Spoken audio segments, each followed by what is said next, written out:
ஆண்டவராகிய இயேசுவின் நாமத்தினாலே அன்போடு உங்களை வாழ்த்துகிறேன். நாம் ஜெபிப்போம். பரிசுத்த பிதாவே, ஒரு கிருபையுள்ள வசனத்துக்கு நேராக எங்கள் உள்ளங்களை திருப்பும்படியாய் எங்களை தாழ்த்துகிறோம். நாங்கள் எவைகளை கற்றுக்கொள்ள வேண்டுமோ அவைகளை கவனமாக சரியாக கற்றுக்கொள்ள அப்பா நீங்கள் எங்களுக்கு கற்றுக் கொடுக்கும்படியாய் எங்களை தாழ்த்துகிறோம். மகிமையை நாங்கள் மக்கள் செலுத்துகிறோம். எங்கள் ஆண்டவர் இயேசுவின் மூலம் பிதாவே, ஆமென், ஆமென். ஆண்டவராகிய இயேசு நாமத்தினாலே உங்களை அன்போடு வாழ்த்துகிறேன். நாம் எபேசியர் 5ஆம் அதிகாரத்தில் ஒரு பிரியமான பிள்ளை போல தகப்பனை பின்பற்றுவதை குறித்து நாம் கவனித்து கொண்டிருக்கிறோம். இதில் எபேசியர் 5ஆம் அதிகாரம் 22 முதல் 33 வரை உள்ள வசனங்களில் நாம் கவனிப்பது ஒரு கிடைப்பதற்கு அரிதான ஒரு விலைமதிப்பற்ற ஒரு உறவை குறித்து நாம் பார்க்கிறோம். எபேசியர் 5ஆம் அதிகாரம் 22 முதல் 33 வரை அவர் 3 கருத்துக்களை சுட்டி காட்டுகிறார்.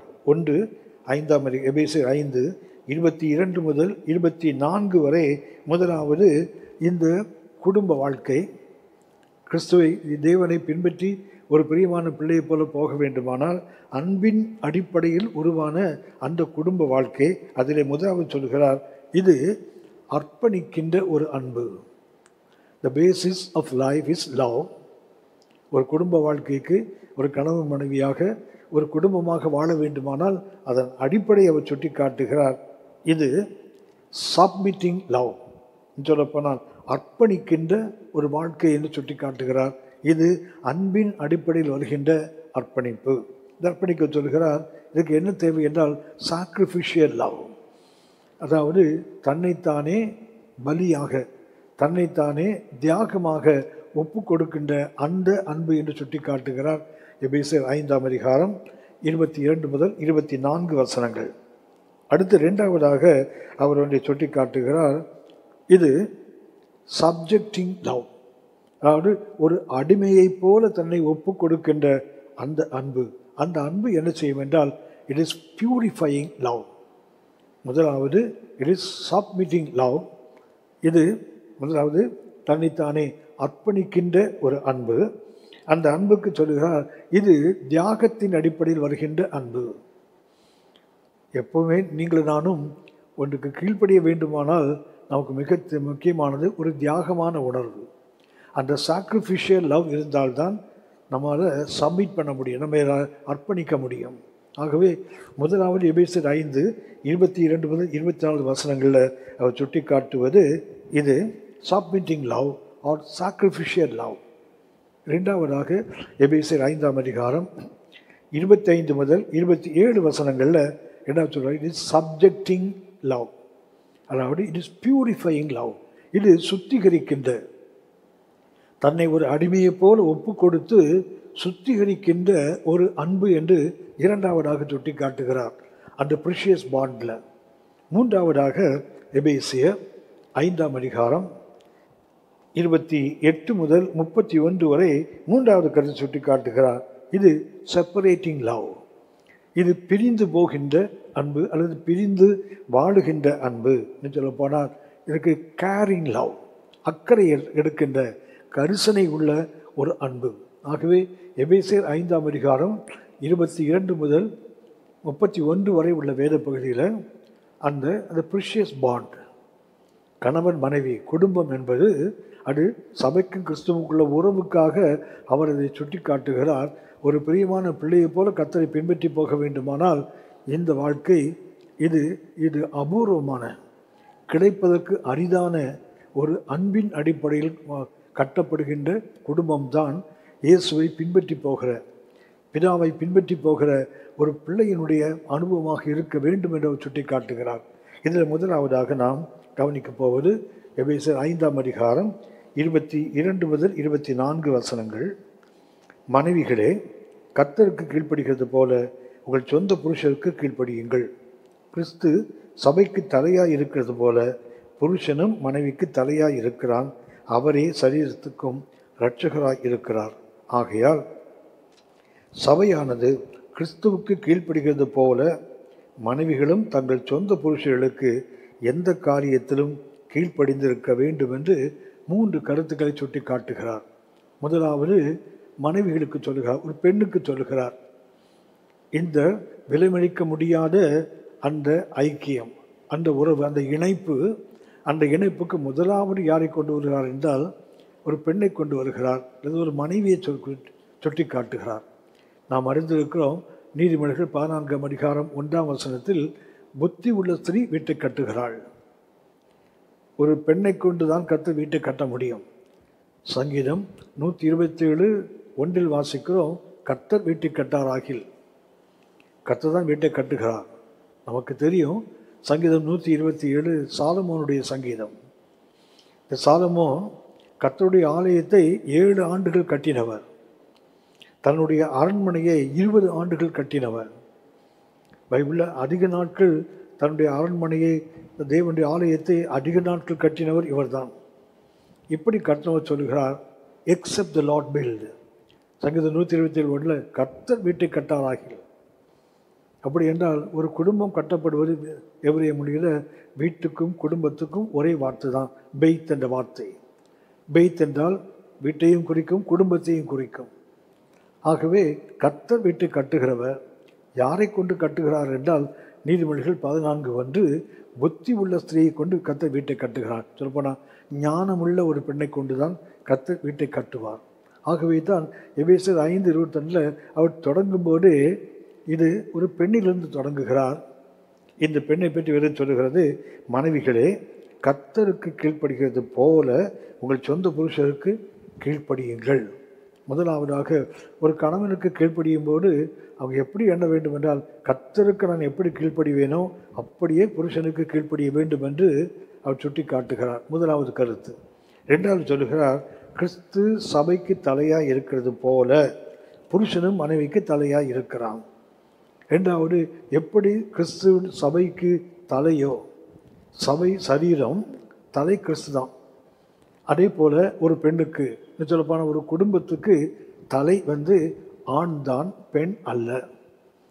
அடை சுட்டி காட்டுன்னு சொல்ல போனால் கணவன் தலையாக இருப்பதற்கு மனைவி ஏற்றுக்கொள்ள வேண்டும், அதை அங்கீகரிக்க வேண்டும். இது அவர் இரண்டாவது சொல்வது. மூன்றாவதாக சொல்லுகிறார், ஆகையால் சபையானது கிறிஸ்துவுக்கு கீழ்ப்படுகிறது போல மனைவிகள் தங்கள் சொந்த புருஷர்களுக்கு எந்த காரியத்திலும், ஆல் திங்ஸ், ஒரு சில காரியத்துக்கு கீழ்ப்படிவேன், எனக்கு அதெல்லாம் முடியுமோ அதுக்கு கீழ்ப்படிவேன், எனக்கு அதெல்லாம் முடியாதோ அதெல்லாம் கீழ்ப்படிய மாட்டேன் என்று அவர் சுட்டி காட்டவில்லை. ஒரு கர்த்தருக்கு பிரியமான பிள்ளையை போல் அவரை பின்பற்றி போக வேண்டுமானால் 24ஆம் வசனம் சொல்லுகிறது, சபையானது கிறிஸ்துவுக்கு கீழ்ப்படுகிறது போல. சபை கிறிஸ்துக்கு எப்படி கீழ்ப்படிய வேண்டும் என்றால், எனக்கு முடிந்ததுக்கெல்லாம் கீழ்ப்படிவேன், எனக்கு முடியாத கீழ்ப்படிய மாட்டேன் என்று சொல்ல முடியாது. எல்லா வசனங்களுக்கும் ஆண்டவர் இயேசு சொன்னார், வானம் பூமியும் ஒளிந்து போகும், ஆண்டவருடைய வார்த்தையில் ஒரு வார்த்தை, எழுத்தின் உறுப்பு கூட ஒளிந்து போகாதுன்னு சொல்லியிருக்கார். அது வானம் பூமி கூட காணாமல் போயிடும். கர்த்தருடைய வார்த்தையில் ஒரு எழுத்தின் உறுப்பு கூட காணாமல் போகாதுன்னு சொல்லியிருக்காங்களே. அப்படி என்றால் எல்லாவற்றிலும் என்றால் ஒரு மனைவி கணவனுக்கு எப்படிலாம் கீழ்ப்படிய வேண்டுமோ அப்படி எல்லாவற்றிலும் கீழ்ப்படிய வேண்டும். எனக்கு முடிந்ததுக்கு கீழ்ப்படிவேன், முடியாததுக்கு என்னால் முடியாது என்று சொல்லக்கூடாது என்று அவர் சுட்டி காட்டுகிறார். ஆகவே முதலாவது பார்க்குறோம், என்ன வேண்டும் என்றால் சப்மிட்டிங் லவ். இது அடக்குமுறையினால் வருகின்ற ஒரு கீழ்ப்படிதல் அல்ல, அடக்குமுறை வருவதல்ல. நாம் கடந்த வகுப்பில் கவனித்தோம். எபேசியர் 5ஆம் அதிகாரம் 21ஆம் வசனத்தில் வாசிக்கிறோம்.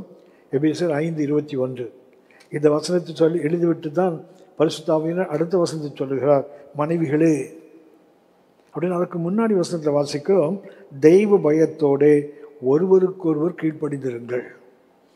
மனைவி தான் கணவனுக்கு கீழ்ப்படியணும், இது மாத்திரமல்ல, மனைவிக்கு கணவனும் கீழ்ப்படிய வேண்டிய சந்தர்ப்பங்கள் உண்டு. நம்முடைய பிதாவாகிய ஆபிரகாம், விசுவாசிகளின் தந்தை, அவருக்கு ஆகாருடைய பிரச்சனைகள் வரும்போது கர்த்தர் சொல்கிறார், சாராள் சொல்வதை கேள் என்று தான் ஆபிரகாமுக்கு கர்த்தர் சொன்னார். இஸ்மவேலையும் அனுப்பி விடுவது அவருக்கு விருப்பம் இல்லை, அது அவருக்கு வருத்தமாக இருக்குது.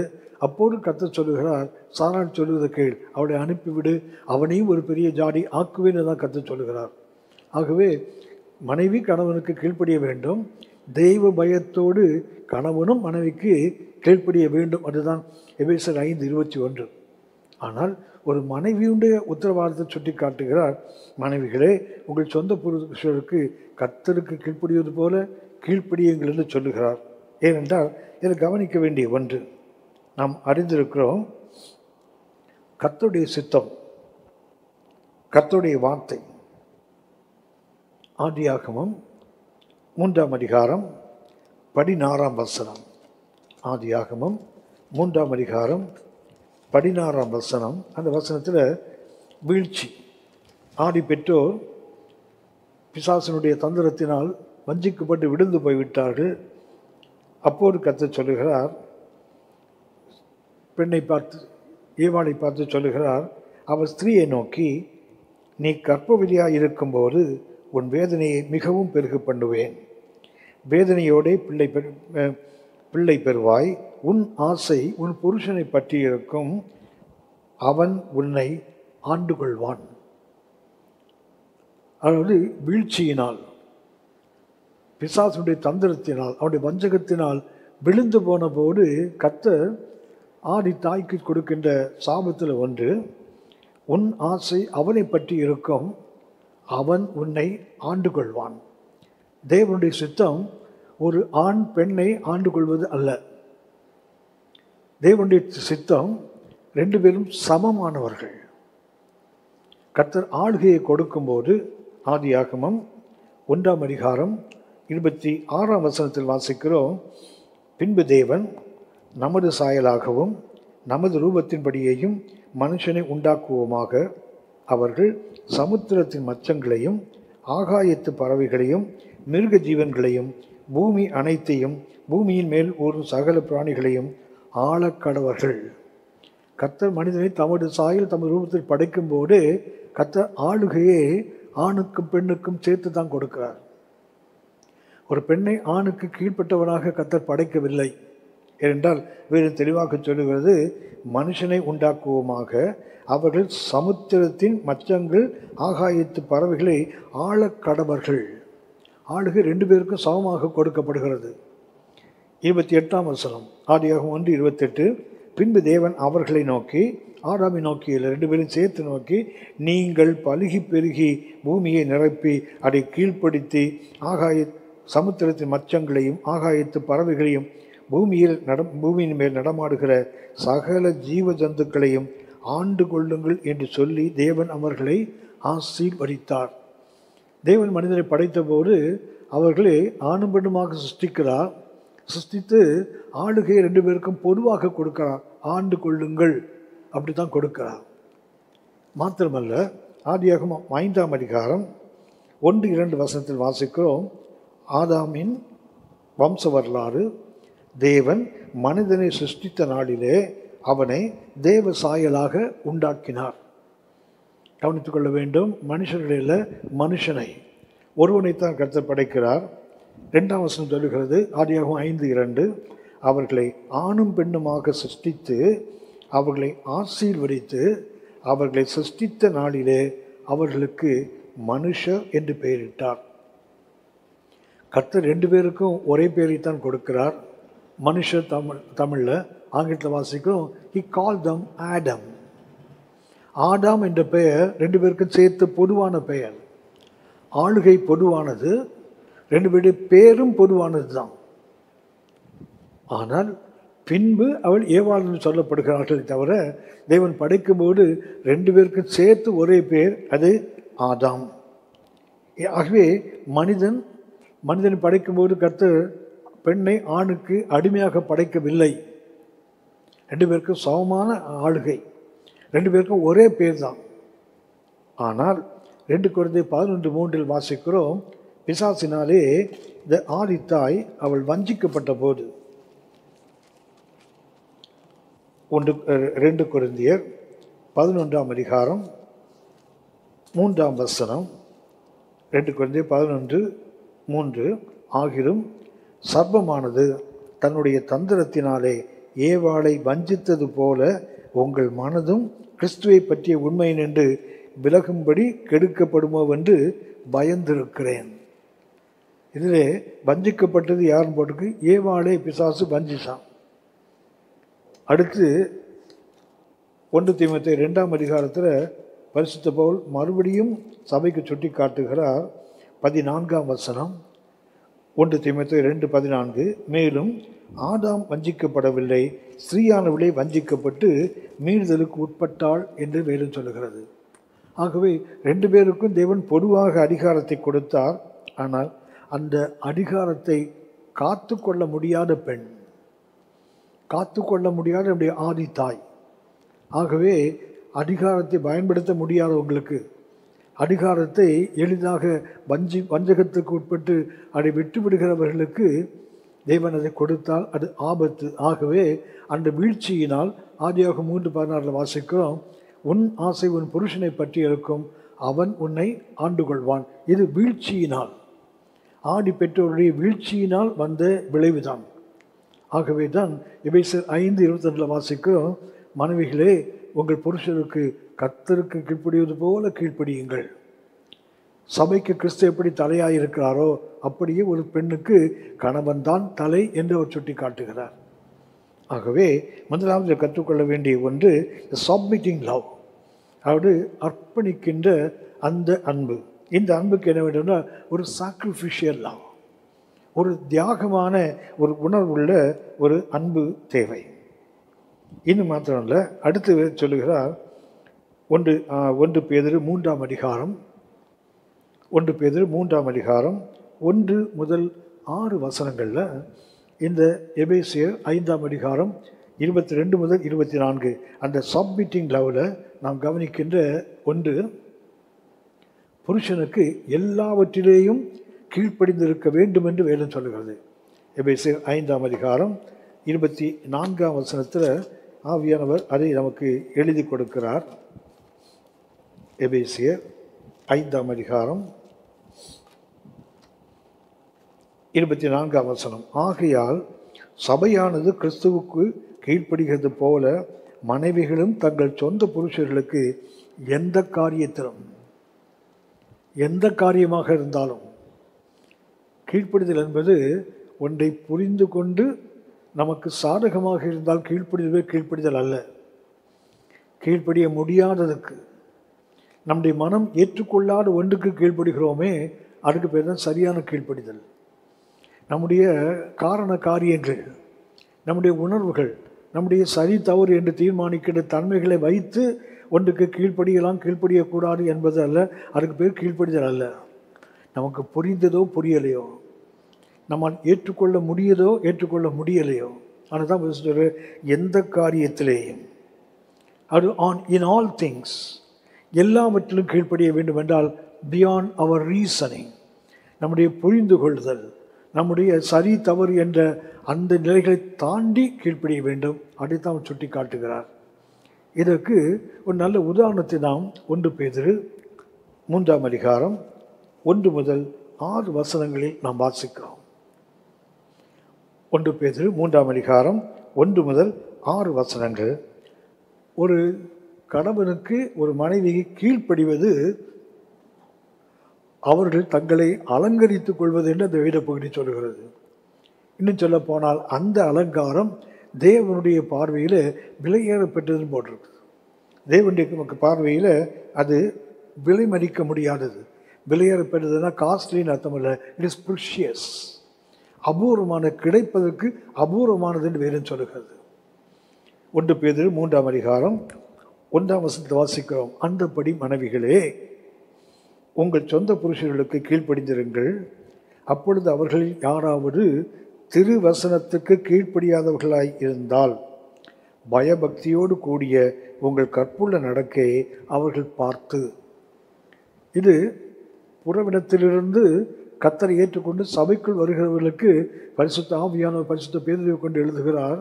இது ரட்சிக்கப்படாத புருஷர்கள், குணப்படாத புருஷர்கள், ஆனால் மனைவி கர்த்தரை ஏற்றுக்கொண்டவர்கள், ரட்சிக்கப்பட்டவர்கள், அவருக்கு அவர் எழுதுகிறார், திருவசனத்துக்கு கீழ்ப்படியாத புருஷன் உனக்கு இருந்தால் பயபக்தியோடு கூடிய உங்கள் கற்புள்ள நடக்கை அவர்கள் பார்த்து போதனையின்றி மனைவிகளின் நடக்கையினாலே ஆதாயப்படுத்தி கொள்ளப்படுவார்கள். அடுத்து சொல்கிறார், மயிரை பின்னி பொன்னாபரணங்களை அணிந்து உயர்ந்த வஸ்திரங்களை உடுத்திக் கொள்ளுதலாகிய புறம்பான அலங்கரிப்பு உங்களுக்கு அலங்காரமாய் இராமல். இது அலங்காரம் இல்லை என்று சொல்லுகிறார். அது வேண்டாம் என்று சொல்லவில்லை, மாறாக இது உங்களுக்கு அலங்காரம் இல்லை. வெளியே நிறைய அலங்காரங்களை பண்ணிக்கொள்ளலாம், ஆனால் இது உங்களுக்கு அலங்காரம் இல்லை. வேண்டாம் என்று சொல்லவில்லை, ஆனால் இது அலங்காரம் இல்லை என்று சொல்லுகிறார் ஆவியானவர். அடுத்து சொல்லுகிறார், மிக தேவையானது, அழியாத அலங்கரிப்பாகிய. ஒன்று, வெளியே செய்கிற அலங்காரங்கள் இது அழிஞ்சு போயிடும். ஆனால் அழியாத அலங்கரிப்பாகிய சாந்தமும் அமைதலும் உள்ள ஆவியாகிய இருதயத்தில் மறைந்திருக்கிற குணமே என்று வேதம் சொல்லுகிறது. அது சாந்தம் அமைதலும் உள்ள ஆவியாகிய இருதயத்தில் மறைந்திருக்கிற தமிழ குணம். ஆனால் கிரேக்க மொழியில் ஆந்த்ரோபோஸ், அதாவது மனிதன். எல்லாருக்குள்ளே ஒரு உள்ளான மனிதன் இருக்கிறான். எதை அலங்கரிக்க வேண்டும் என்றால், வெளித்தோட்டத்தில் அலங்காரம் வேண்டாம் அல்ல, அதுக்காக அருவருப்பாக இருக்கணும்னு அவசியம் இல்லை. அந்த அலங்காரம் உங்களுக்கு அலங்காரம் இல்லை, ஆனால் உள்ளத்தில் மறைந்திருக்கிற அந்த சாந்தமும் அமைதலும் உள்ள ஆவியாகிய இருதயத்தில் மறைந்திருக்கிற குணமே உங்களுக்கு அலங்காரமாக இருக்க கடவுது. அதுவே தேவனுடைய பார்வையில் விலையேறப்பட்டது. அப்படின்னா வெளியே இருக்கிற அலங்காரத்தை பார்த்து கர்த்தர் ஏமாந்து போகிறவர் அல்ல. வெளியே ஒரு ஆவிக்குரிய தோற்றத்தை உருவாக்கி கொள்ளலாம். பார்த்த உடனே இவர்கள் கர்த்தருடைய பிள்ளை, ஒரு கர்த்தருடைய ஊழியக்காரர் என்று சொல்ல முடிய வெளித்தோட்டத்தை நாம் மாற்றிக்கொள்ளலாம். இது கர்த்தரை ஏமாற்ற முடியாது. கர்த்தர் என்ன எதிர்பார்க்கிறார்? இருதயத்தில் மறைந்திருக்கிற அந்த மனிதன், அந்த உள்ளான மனிதன், அவங்கள்ட்ட சாந்தம் இருக்குதா, அவனுக்கு சாந்தம் இருக்கிறதா என்று கர்த்தர் தேடி பார்க்கிறார். அவன்கிட்ட என்ன இருக்கணுமா? அங்கே சாந்தமும் அமைதலும் உள்ள ஆவியாகிய இருதயத்தில் மறைந்திருக்கிற மனிதனே, அந்த ஆந்த்ரோபோஸ், அந்த மனிதன் தான் தேவன் உள்ளான மனுஷனை பார்க்கிறாரு. அது சாந்தத்தோடு இருக்குதா, அமைதலுள்ள ஆவியோடு இருக்குதா? இவர்கள் தங்கள் புருஷனுக்கு இவர்கள் அலங்காரமாக இருக்கிறார்கள்.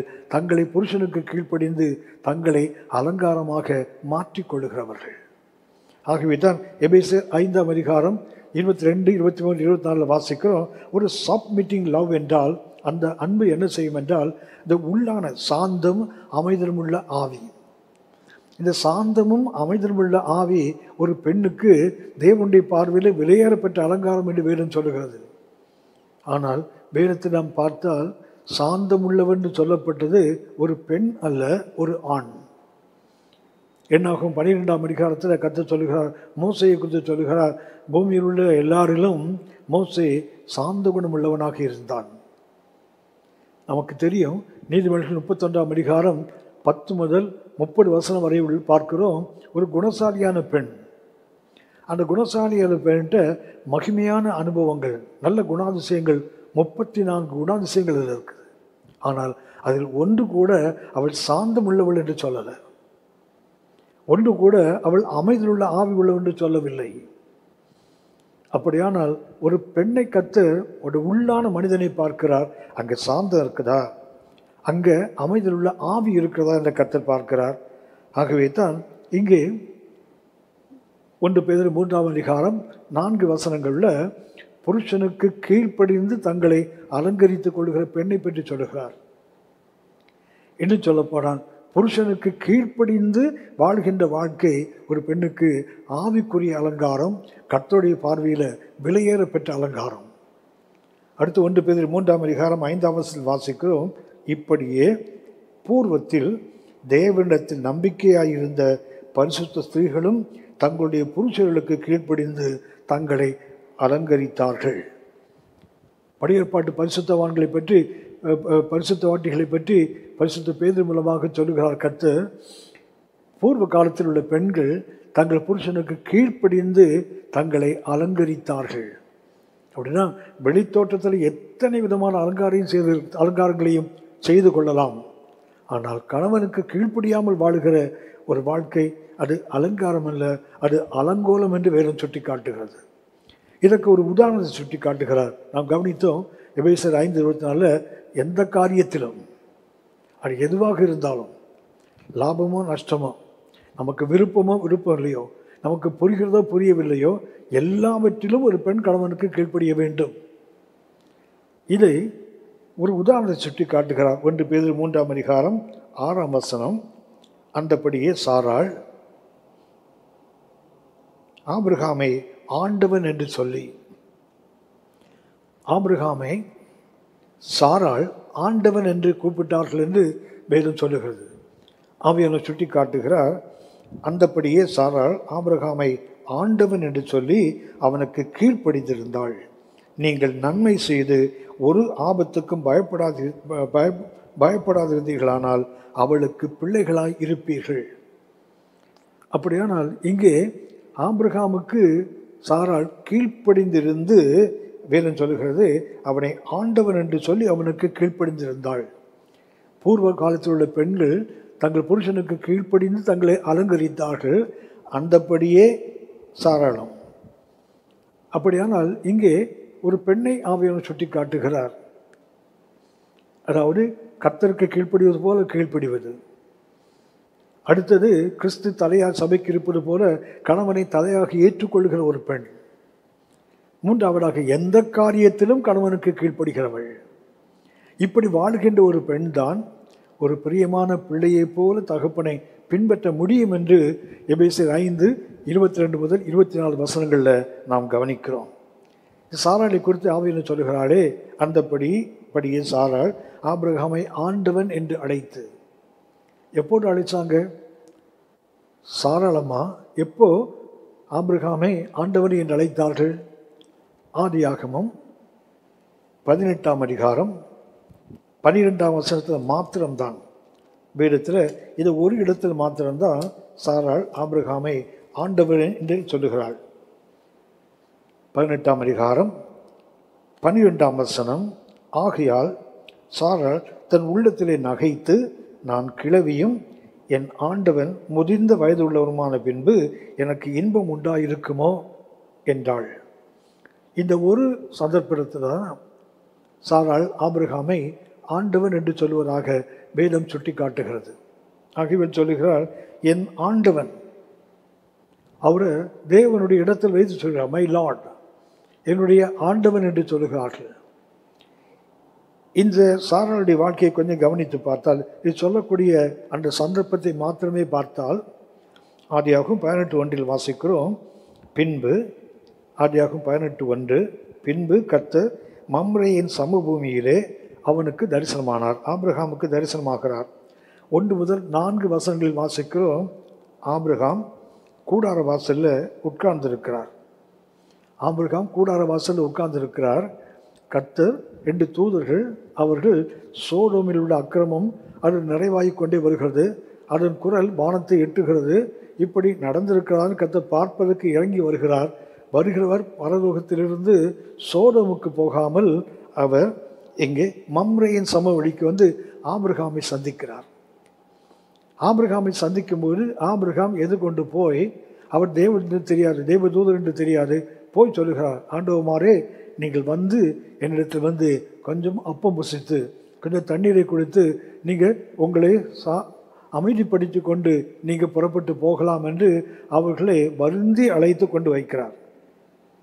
அவரை அழைத்து கொண்டு வந்து கொஞ்சம் தண்ணீர் கொண்டு வரட்டும், உங்கள் கால்களை கழுவி மரத்தடியிலே சாய்ந்து கொண்டிருங்கள். இப்படி சொல்லிவிட்டு 6 வாசிக்கிறோம். அப்பொழுது ஆபிரகாம், ஆதியாகமம் 18:6 அப்பொழுது ஆபிரகாம் தீவிரமாய் கூடாரத்தில் சாராளிடத்துக்கு போய், நீ சீக்கிரமாய் 3 படி மெல்லிய மாவை எடுத்து பிசைந்து அப்பம் சுடு என்றான். நல்லா கவனிக்க வேண்டும். எப்படிப்பட்ட நேரம் அப்படின்னு சொன்னால், ஆதியாகமம் 18:1 வாசிக்கிறோம். 18:1 பின்பு கர்த்தர் மம்ரேயின் சமபூமியிலே அவனுக்கு தரிசனமானார். அவன் பகலின் உஷ்ண வேளையில். எப்போது இருக்கான்னு சொன்னால், பகலினுடைய உஷ்ண வேளை, உஷ்ண காற்று வீசுகின்ற அப்படிப்பட்ட ஒரு நிலையில் அந்த நேரத்தில் அவர் உட்கார்ந்துருக்கிறார். பகலின் உஷ்ண வேலை என்றால் பகலில் அதிகமான உஷ்ணம் இருக்கிற அந்த நேரம். கர்த்தர் வருகிறார். இவர் வருந்தி அழைத்து கொண்டு உட்கார வைக்கிறாரு. உட்கார வைத்துட்டு அவர் ஓடி சாராளின் கூடாரத்துக்கு ஓடுகிறார். ஓடி போய் சொல்லுகிறார், நீ 3 படி மெல்லிய மாவு. அந்த 3 படி என்பதற்கு பயன்படுத்துகின்ற ஒரு எபிரிய வார்த்தை சேயா. ஒரு படி என்பதற்கு சேயா. சேயா என்றால் இன்றைய நம்ம கணக்குப்படி 22 லிட்டர். அப்படின்னா 3 படி என்றால் ஏறக்குறைய 66 லிட்டர் மாவு. அந்த மெல்லிய மாவை எடுத்து பாருங்க. 66 படி மெல்லிய மாவு. வேலைக்காரர்கள் இருப்பாங்க, சாராளுக்கு பணிவிடை பெண்கள் இருப்பாங்க. அவர்களை கொண்டு இவங்க செய்திருக்க முடியும். ஆனால் ஆபிரகாம் ஒரு வேலைக்காரியை கூப்பிட்டு இல்லை ஒரு வேலைக்காரனை கூப்பிட்டு அதை சொல்லலை. மந்தைக்கு ஓடி போய் அங்கே ஒரு கன்றை அடிப்பதற்கு ஆபிரகாம் வேலைக்காரன் சொல்கிறார். ஆனால் அப்பத்தை சுடுவதற்கு சாராள் எடுத்து சொல்லுகிறார். அவங்க வேலைக்காரிகளை கொண்டு செய்தாங்களா நமக்கு தெரியாது. ஆனால் வேதம் சொல்லுகிறது ஆபிரகாம் அதை சொல்லிவிட்டு அங்கே நிற்கவில்லை. பார்த்தீங்க சொன்னால் ஆபிரகாம் அதை சொல்லிவிட்டு அவர் தீவிரமாய் ஓடுகிறார். அவன் ஓடி மாட்டு மந்தைக்கு ஓடுகிறார். அதில் ஆன் த வே போகிற வழியில் விருந்தினர்களை 3 பேரை அழைத்து கொண்டு வைக்கிறார். அழைத்து விட்டு சாராட்டு போய் சொல்கிறார், நீ 3 படி மெல்லிய மாவை எடுத்து நீ அப்பங்களாக சுடு என்று சொல்லிவிட்டு அவர் போய்கிட்டே இருக்கிறார். அப்படின்னா இந்த சாராளுடைய கீழ்ப்படிதலில் ஆபிரகாமுக்கு எவ்வளோ பெரிய நம்பிக்கை பாருங்களேன். ஒரு விருந்தினரை வீட்டுக்கு அழைக்கணும்னு சொன்னால் வீட்டில் குடும்பத்தை வீட்டை கேட்க வேண்டாமா? ஒரு கணவன் மனைவிட்ட கேட்க வேண்டாமா? நான் 3 பேரை விருந்துக்கு அழைக்கிறேன். நேரங்கட்ட நேரத்தில் அழையாத அவங்க வர விரும்பல, அவங்க பறந்து போகிறாங்க. இவராக ஓடி போய் வலிய போய் அவளை அழைத்து கொண்டு வந்து உட்கார வச்சுட்டு அப்பத்தை சுடு அப்படின்னு சொன்னால் சாராள் எந்த மறுப்பும் சொல்லலை பாருங்களேன். ஒரு புருஷனுக்கு கர்த்தருக்கு கீழ்ப்படிவது போல என்று சாராள் அந்தப்படியே சாராளும் போட்டிருக்குதான். காரணம் என்னவென்றால் அவர்களுடைய அந்த கீழ்ப்படிதல். சொல்ல போனால் அவங்கள்ட்ட கேட்காமலே ஆபிரகாம் அழைத்து கொண்டு வருகிறார். ஆபிரகாம் சாராள் வாழ்க்கையை பார்க்கும்போது நாம் இந்த சாராளுடைய அந்த கீழ்ப்படிதலை, அதாவது அவரை ஆண்டவனே என்று சொன்னது ஒரு முறைத்தான் வேணும் சொல்லுகிறது. ஆனால் அவருடைய வாழ்க்கை முழுவதும் பார்த்தா சில சந்தர்ப்பங்களில் ஆபிரகாம் சாராளை எதற்கும் கலந்து ஆலோசிப்பதில்லை. ஆபிரகாம் எதை செய்தாலும், கர்த்தர் அவருக்கு எதை சொன்னாலும், இவர் எதை செய்தாலும் மனைவியிடத்தில் ஆலோசிக்கிற பழக்கமே அவருக்கு இல்லை. ஒருவர் நான் சுட்டி காட்டுகிறேன். ஒன்றாவதாக அப்போஸ்தலர் நடபடிகள் 7ஆம் அதிகாரம், அப்போஸ்தலர் நடபடிகள் 7ஆம் அதிகாரம் 2-3 வசனங்கள். சேவான் தன்னுடைய சாட்சியை சொல்லும்போது அவர் ஆபிரகாமை பற்றி சொல்லுகிறார். அதற்கு அவன், சகோதரரே பிதாக்களே கேளுங்கள், நம்முடைய பிதாவாகிய ஆபிரகாம் காரானூரிலே குடியிருக்கிறதுக்கு முன்னமே மெசொப்பொத்தேமியா நாட்டிலே இருக்கும்போது மகிமையின் தேவன் அவனுக்கு தரிசனமாகி, கர்த்தர் ஆபிரகாமுக்கு தரிசனமாகிறார். அவர் மெசொப்பொத்தேமியா அந்த பகுதியில், மெசொப்பொத்தேமியா என்றாலே 2 நதிகளுக்கு இடைப்பட்ட பகுதி, பிட்வீன் த ரிவர்ஸ் என்று அர்த்தம். அங்கே ஆபிரகாம் வாழ்ந்து கொண்டிருக்கிறார். கர்த்தர் அவருக்கு தரிசனமாகி, நீ உன் தேசத்தையும் உன் இனத்தையும் விட்டு புறப்பட்டு நான் உனக்கு காண்பிக்கும் தேசத்துக்கு வா என்றார். அப்பொழுது அவன் கல்தேய தேசத்தை விட்டு புறப்பட்டு காரானூரிலே வாசம் பண்ணினான். அவர்கள் செழிப்பான ஒரு பகுதி. அந்த ஊர் என்ற பட்டணம் அது பாபிலோன் தேசத்தை சார்ந்தது. அங்கே இருக்கிறாங்க. அங்கே எந்த குறையும் இல்லை, நன்றாக வாழ்ந்து கொண்டிருக்கிறார்கள். இப்போது திடீர்னு ஒரு நாள் ஆபிரகாம் சொல்லுகிறார், நாம் எல்லாரும் புறப்பட்டு ஒரு இடத்துக்கு போவோம், இங்கிருந்து நாம் இடம்பெயர்ந்து போக வேண்டும். எங்கே போகிறோன்னு தெரியாது, எப்படி போவேன்னு தெரியாது, அங்கே நமக்கு என்ன இருக்குன்னு தெரியாது. இப்படிப்பட்ட உடலில் ஆபிரகாம் புறப்படுகிறார். சாராள்கிட்ட நாம் இந்த ஊர் என்ற இந்த பட்டணத்தை விட்டு, இந்த கல்தேயருடைய தேசத்தை விட்டு நாம் புறப்பட போகிறோம் என்று அவருடைய ஒரு வார்த்தை கூட சொல்லவில்லை. மாறாக அந்த புறப்படும் போது அவரு அந்த ஊர் என்ற பட்டணத்தை, அந்த மெசொப்பொத்தேமியா தேசத்தை விட்டு புறப்படுவதற்கு சாராள்கிட்ட he never consulted or not even informed. அப்படி தான் வசனத்தை பார்த்தா அப்படி தான் இருக்குது. அவர் சொன்னதாக கூட வசனத்தில் இல்லை. ஆகவே ஆபிரகாமுக்கு சாராள் மேல் ஒரு பெரிய நம்பிக்கை. இவள் என்னை ஒரு ஆண்டவனை போல நேசிக்கிறவள். ஒரு கடவுள் ஒரு மனிதனுக்கு சொன்னால் எப்படி கீழ்ப்படிவானோ அப்படி இவள் கீழ்ப்படுகிறவள். சொல்லப்போனால் லீவிங் ஊர் என்ற பட்டணத்தை விட்டு புறப்படும் போது அவள் எந்த ஆலோசனையோ எந்த விதமாகவோ ஆபிரகாம் அவள்கிட்ட கம்யூனிகேட் பண்ணவே இல்லை. அவள்கிட்ட தொடர்பு கொண்டதாக வேதத்தில் இல்லை. ரெண்டாவதாக ஆதியாகமம் 12ஆம் அதிகாரம் 5ஆம் வசனத்தில் வாசிக்கிறோம், ஆபிரகாம் காரானூரில் வந்து குடியிருந்து விட்டார். இங்கே கர்த்தர் மறுபடியும் அவருக்கு தரிசனமாகி கர்த்தர் சொல்லுகிறார். ஆதியாகமம் 12:1 கர்த்தர் ஆபிரகாமை நோக்கி, நீ உன் தேசத்தையும் உன் இனத்தையும் உன் தகப்பனுடைய வீட்டை விட்டு புறப்பட்டு நான் உனக்கு காண்பிக்கும் தேசத்துக்கு போ. முதல்ல அவர் மெசொப்பொத்தாமியாவில் சந்தித்து வா என்று சொன்னார். ஆபிரகாம் புறப்பட்டு வந்தார். ஆனால் அவர் ஆரானில் வந்தபோது அங்கே இருந்து விட்டார். அவருடைய தகப்பனாக தேராக மரிக்கும் வரைக்கும் அவர்கள் ஆரானில் இருந்தார்கள். தேராக மரித்த பின்பு கர்த்தர் மறுபடியும் ஆபிரகாமுடைய 2வது அழைப்பு இது ஆரானில் நடக்கிறது. அந்த ஆரானில் கர்த்தர் தரிசனமாகி மறுபடியும் சொல்லுகிறார், நீ உன் தேசத்தையும் இனத்தையும் உன் தகப்பனுடைய வீட்டையும் விட்டு புறப்பட்டு நான் உனக்கு காண்பிக்கும் தேசத்துக்கு போ. 4ஆம் வசனத்தில் வாசிக்கிறோம், கர்த்தர் ஆபிரகாமுக்கு சொன்னபடியே அவன் புறப்பட்டு போனான். லோத்தும் அவனுடைய கூட அவனுடைய போனான். ஆபிராம் அவனை ஆரானை விட்டு புறப்பட்ட போது 25 வயதாக இருந்தான். 5ஆம் வசனம் சொல்லுகிறது, ஆபிரகாம் தன் மனைவியாகிய சாராயையும் தன் சகோதரி குமாரனாகிய லோத்தையும் தாங்கள் சம்பாதித்து தங்கள் சம்பத்து எல்லாவற்றையும், அப்படின்னா ஆரானை விட்டு புறப்படும் போதும் கர்த்தர் சொன்னார் புறப்பட்டார். ஆனால் சாராள்கிட்ட பற்றி சொன்னதாக வேதத்தில் இல்லை. அப்படி என்றால் எந்த இடத்தை விட்டு புறப்பட்டு போய் என்று சொன்னாலும் அப்படியே கீழ்ப்படுகிறவர். எனக்கு புதிய ஏற்பாட்டில் ஒரு நல்ல உதாரணம். மத்தேயு 2ஆம் அதிகாரத்தில் ஏரோது பிள்ளைகளை கொல்வதற்கு தேடுகிறான். தேடும்போது இரவிலே யோசேப்புக்கு கனவிலே தூதன் சொல்லுகிறான், ஏரோது பிள்ளையை கொல்ல வகை தேடுகிறான், ஆகவே நீ புறப்பட்டு எழுந்து எகிப்துக்கு போ. அந்த ராத்திரியிலே அவன் புறப்பட்டு போகிறான். ஆனால் ஒரு குழந்தை, கை குழந்தையாக இருந்திருக்கும், 2 வயதுக்கு உட்பட்ட குழந்தை. அந்த காலத்தில் அந்த குழந்தையை எடுத்துக்கொண்டு முன்னே பின்ன தெரியாத ஒரு எகிப்துக்கு புறப்பட்டு போகிறார்கள். போகும்போது இந்த யோசேப்பு மனைவிடத்தில் அதை ஆலோசித்தான். போகலாமா என்னன்னு கேட்டான், போடலை. மாறாக கர்த்தர் தூதன் சொன்னபோது உடனே புறப்பட்டு போகிறான். அந்த மனைவியின் கீழ்ப்படிதல் மரியன்னையில் நாம் பார்க்க முடியும்.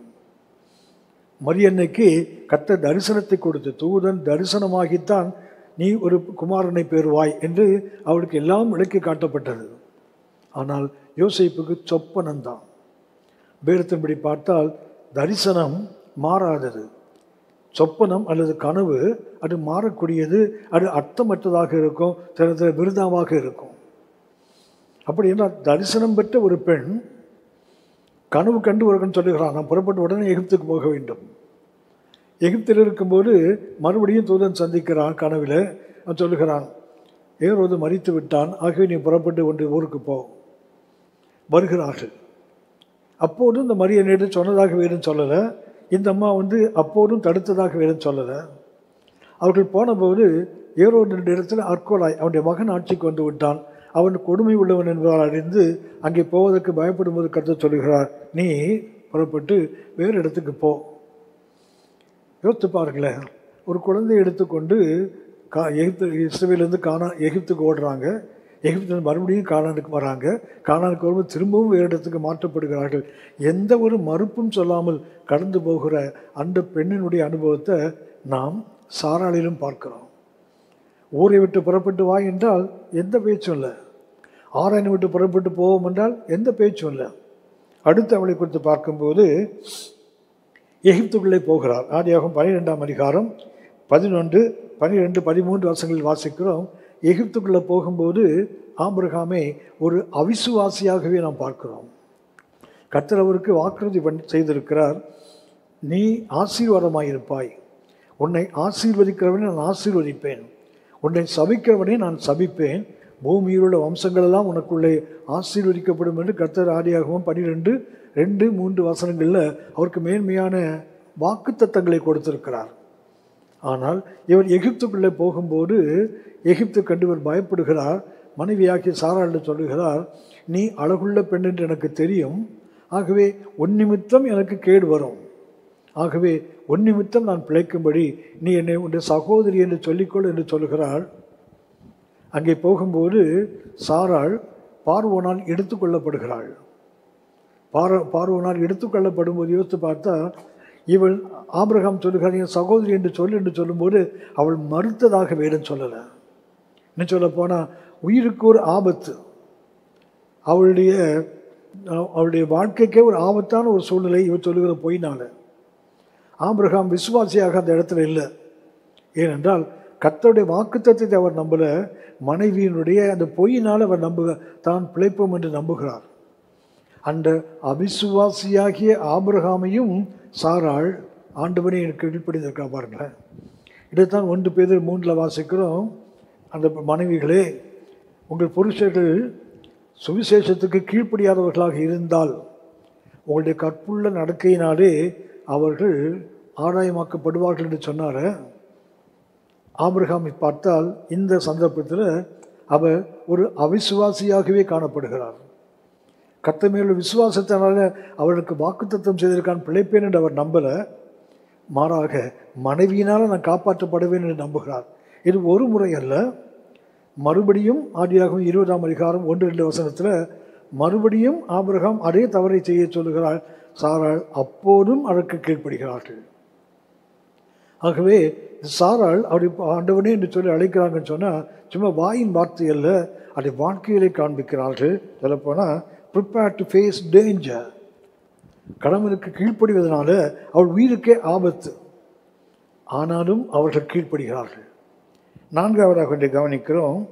ஆதியாகமம் 13ஆம் அதிகாரம் 9 ஈசாக்கு லோத்தின் மந்தை மேய்ப்பருக்கும் ஆபிரகாம் மந்தை மேய்ப்பருக்கும் கலகம் உண்டாகிறது. இந்த கலகத்தில் ஆபிரகாம் லோத்தை அழைத்து கூப்பிட்டு சொல்லுகிறார், நாம் சகோதரர், நாம் அந்நிய நடுவில் வாசம் பண்ணுகிறோம், ஆகவே நமக்குள் பிரிவினை வேண்டாம், நீ எந்த திசைக்கு போகிறாயோ நான் அதுக்கு எதிர் திசையில் போகிறேன், நாம் பிரிந்து போவோம். அப்படி சொல்லும்போது அதை செப்பரேட் பண்ணுறார். அழைத்து ஊர்லேருந்து வந்தவர்கள், ஆரானிலிருந்து வந்தவர்கள், ஆபிரகாமும் லோத்தும் ஒன்றாக வந்தவர்கள். ஆபிரகாமுக்கு மாத்திரம் லோத்து சகோதரன் மகன் அல்ல, சாராளுக்கும் சகோதரன் மகன் தானே. அந்த லோத்தை அவனை விட்டு பிரித்து அனுப்பும்போது மனைவிட்ட ஆபிரகாம் கேட்டதாக வேதத்தில் இல்லை. அப்படின்னா அவருக்கு தெரியும், நான் லோத்தை அனுப்பிவிட்டால் சாராள் நிச்சயமாக எனக்கு கீழ்ப்படிவாள் என்ற அந்த நம்பிக்கை.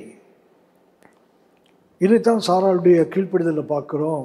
செப்பரேட்டிங் லோத்தை பிரித்து அனுப்பும்போது அவள் எந்த மறுப்போ அல்லது என்கிட்ட சொல்லாமல் ஏன் செய்ததுன்னு கேட்கவே இல்லை. மன்னிக்கணும். 5ஆவதாக பார்க்கிறோம், இவன் ஆபிரகாம் யுத்தத்துக்கு போகிறான். ஆதியாகமம் 14ஆம் அதிகாரம் 13ஆம் வாசிக்கிறோம். தப்பி ஓடின ஒருவன் எவனாகிய ஆபிரகாமிடத்தில் வந்து அதை அறிவித்தான். அதாவது ஆபிரகாமுடைய சகோதரனாகிய லோத்து சோதோமிலே குடியிருந்தபடியினால் அவனையும் அவன் பொருள்களையும் கொண்டு போய் விட்டார்கள். வட திசையிலிருந்து 4 ராஜாக்கள் வந்து தென் திசையில் உள்ள 5 ராஜாக்களை தோற்கடித்து அவர்களை சிறைப்படுத்தி கொண்டு போகிறார்கள். அதில் லோத்து, அவனுடைய மனைவி, அவனுடைய பிள்ளைகள், உடைமைகள் எல்லாம் கொண்டு போகப்படுகிறது.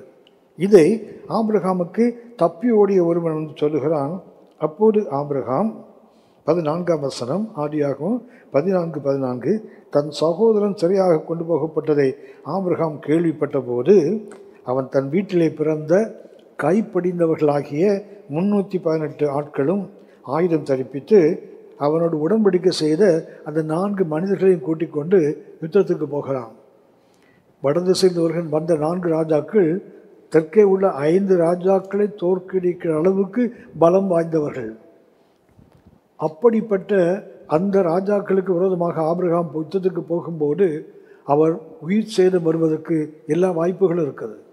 ஏனென்றால் அதற்கு முன்பாக ஆபிரகாம் ஒரு யுத்த வீரரும் அல்ல, அதற்கு பின்பும் ஆபிரகாம் யுத்தம் செய்தவர் அல்ல.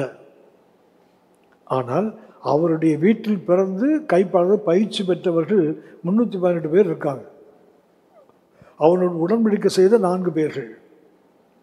இவர்களை அழைத்து கொண்டு போய் 5 ராஜாக்களை தோற்கடித்த 4 வடதிசை ராஜாக்களை யுத்தத்துக்கு போகிறார். போகும்போது அவர் சாரா இடத்தில் கேட்டார் அல்லது ஆலோசித்தார் என்று வேலும் சொல்லவில்லை. அப்படின்னா ஆபிரகாம் எந்த ஒரு நிலையிலும் சாராள் இடத்தில் ஆலோசிப்பதோ அறிவிப்பதோ வேலும் சொல்லவில்லை. ஆலோசித்திருக்கலாம், அறிவித்திருக்கலாம், ஆனால் ஆவியானவர் அதை சுட்டி காட்டவில்லை. அடுத்த ஒன்றை வாசிக்கிறோம். 6வதாக யுத்தத்தில் வெற்றி பெற்று திரும்பி வருகிறார். வரும்போது கொள்ளை பொருளோடு திரும்பி வராங்க. வரும்போது வேதம் சுட்டி காட்டுகிறது. ஆதியாகமம் 14ஆம் அதிகாரம் 20ஆம் வசனம். சாலேமின் ராஜா மெல்கிசேதேக்கு அப்பமும் திராட்சரசமும் கொண்டு வந்து ஆபிரகாமை ஆசீர்வதிக்கிறான். அப்போது வேதம் சொல்லுகிறது, இவனுக்கு ஆபிரகாம் எல்லாவற்றிலும் தசமபாகம் கொடுத்தான். வேதத்தில் முதலாக தசமபாகம் கொடுக்கிறவர் ஆபிரகாம் தான். அதாவது காணிக்கை கொடுக்கிறார். இந்த காணிக்கை கொடுக்கும்போது கூட சாராள்கிட்ட கேட்டாரா? தெரியாது. ஏன்னா யுத்தத்திலிருந்து வருகிறார். அடுத்து பார்க்கிறோம், சோதோமின் ராஜா ஆபிரகாமுக்கு அவன் சொல்லுகிறான், நீ ஜனங்களை எனக்கு தாங்க, பொருள்களெல்லாம் நீங்கள் எடுத்துக்கொள்ளுங்கள். ஜனங்களை எனக்கு தாங்க, பொருள்களை நீங்கள் எடுத்துக்கொள்ளுங்கன்னு சொல்லுகிறான். சாலேமின் ராஜாவுக்கு ஆபிரகாம் காணிக்கை கொடுக்கிறார். சோதோமின் ராஜா கொடுத்ததை வேண்டாம் என்று தவிர்க்கிறார். அப்படியானால் கொடுக்கும்போதும் சரி, மறுக்கும் போதும் சரி, ஆபிரகாம் யாரிடத்திலும் எதற்கும் அவர் கேட்பதே இல்லை. குறிப்பாக இன்றைக்கி பார்த்திங்கன்னா காணிக்கை கொடுக்கறது கூட மனைவிட்ட கணவன்கிட்ட அங்கீகாரம் வாங்கித்தான் கொடுக்க முடிகிறது. ஒன்றை வேண்டாம் என்று சொல்ல வேண்டும் என்றால் கூட கணவன் மனைவிட்ட அங்கீகாரத்தோடு தான், இல்லாவிட்டால் அவன் குழப்பத்தை சந்திக்க வேண்டும். ஆனால் அந்த சப்மிட்டிங் லவ் இருந்தால், அந்த அர்ப்பணிக்கின்ற அன்பு இருந்தால், அது இந்த பிரச்சனைக்கு வாய்ப்பே இல்லை. 7வதாக ஒன்றை பார்க்கிறோம். ஆதியாகமம் 22ஆம் அதிகாரம் 1 முதல் 3 வசனங்களில் ஆபிரகாமுக்கு கர்த்தர் தரிசனமாக்கி சொல்கிறார், உன் ஏகசுதன், உன் நேசகுமாரன் ஈசாக்கை நான் உனக்கு குறிக்கின்ற மோரியா தேசத்து மலைகள் ஒன்றில் அவனை தகன பலியாக இடு என்று கர்த்தர் சொல்லுகிறார். அப்படி சொல்லும்போது வேதம் சுட்டி காட்டுகிறது. 22ஆம் அதிகாரம் 3ஆம் வசனம். ஆபிரகாம் அதிகாலையில் எழுந்து தன் கழுதையின் மேல் சேணம் கட்டி தன் வேலைக்காரரில் 2 பேரையும் கூட்டிக் கொண்டு தகன பலிக்கு கட்டளையும் பிளந்து கொண்டு தேவன் தனக்கு குறித்த இடத்துக்கு புறப்பட்டு போனான். ஈசாக்கையும் கூட்டிட்டு போறான் பாருங்களேன். இந்த நிகழ்ச்சியில் கூட கர்த்தருடைய வார்த்தைக்கு கீழ்ப்படிந்து மகனை தகன பலியாக செலுத்த கொண்டு போகும்போது கூட தன் மனைவியாக சாரா எடுத்தவன் கேட்கவில்லை. அதை பற்றி கலந்து ஆலோசித்ததாக வேதம் சொல்லவில்லை. ஆகவே எபேசியர் 5ஆம் அதிகாரம் 22, 23, 24 ஆவியானவர் சுட்டி காட்டுகின்ற ஒன்று, ஒரு பிரியமான பிள்ளையை போல கர்த்தரை நாம் தகப்பனை பின்பற்றுவது போல கர்த்தரை பின்பற்ற வேண்டுமானால் அங்கே இருக்க வேண்டியது ஒரு ப்ரிஷியஸ் பாண்ட், விலைமதிக்க முடியாத ஒரு அரிதான ஒரு இணைப்பு. அதைத்தான் எபேசியர் 5:22 முதல் 31 வரை வாசிக்கிறோம். 32, 33 வசனங்களில் அதை கிறிஸ்துவுக்கு சபைக்கும் ஆவியானவர் சுட்டி காட்டுகிறார். ஆகவே முதலாவது இருக்க வேண்டியது அந்த சப்மிட்டிங் லவ். அதுக்கு என்ன வேண்டும்? Sacrificial love. அந்த அர்ப்பணிக்கின்ற அன்பு வேண்டுமானால் தியாகமான ஒரு அன்பு வேண்டும். அதை தான் கர்த்தர் ஒரு கணவன் மனைவி உறவுக்குள்ள இருக்க வேண்டும் என்று பரிசுத்த பவுலை கொண்டு கர்த்தர் சுட்டி காட்டுகிறார். இதற்கு நல்ல உதாரணம் நான் கவனித்த சாராள். ஏனென்றால் ஆண்டவனே என்று புருஷனை அழைத்தவர்கள் அந்த சாராள் என்று தான் 1 பேதுரு 3:6 வாசிக்கிறோம். அந்தபடியே சாராளும் ஆபிரகாமை ஆண்டவனே என்று அழைத்து அவனுக்கு கீழ்ப்படிந்திருந்தாள் என்று வேதம் சொல்லுகிறது. சாராள் ஆபிரகாம் வாழ்க்கையில் 7 அனுபவங்களை பார்க்கிறோம். இந்த முக்கியமானவைகள் கூட இருக்கிற கணவன் மனைவி ஆலோசித்து செய்ய வேண்டியவைகள். ஆனால் அதில் ஒன்றில் கூட ஆபிரகாம் சாராளை கலந்து ஆலோசித்தார் என்று வேதம் சொல்லவில்லை. ஆகவே முதலாவது ஒரு பிரியமான பிள்ளையை போல் தகப்பனை பின்பற்றுவது போல நாம் கர்த்தரை பின்பற்ற வேண்டுமானால், சபையானது கிறிஸ்துவின் மனவாட்டியாக இருக்க வேண்டுமானால் அங்கே தேவையானது அந்த சப்மிட்டிங் லவ். அதாவது கணவன் மனைவி உறவு, அந்த குடும்ப உறவு எப்படி இருக்கணும்னு சொன்னால் பேசிஸ் ஆஃப் லவ். அன்பின் அடிப்படையில் தான் அந்த குடும்பம் கட்டப்பட வேண்டும். அதில் தான் இது சாக்ரிஃபிஷியல் லவ் இருக்க வேண்டும். கர்த்தரை நோக்கி பார்ப்போம், ஜெபிப்போம்.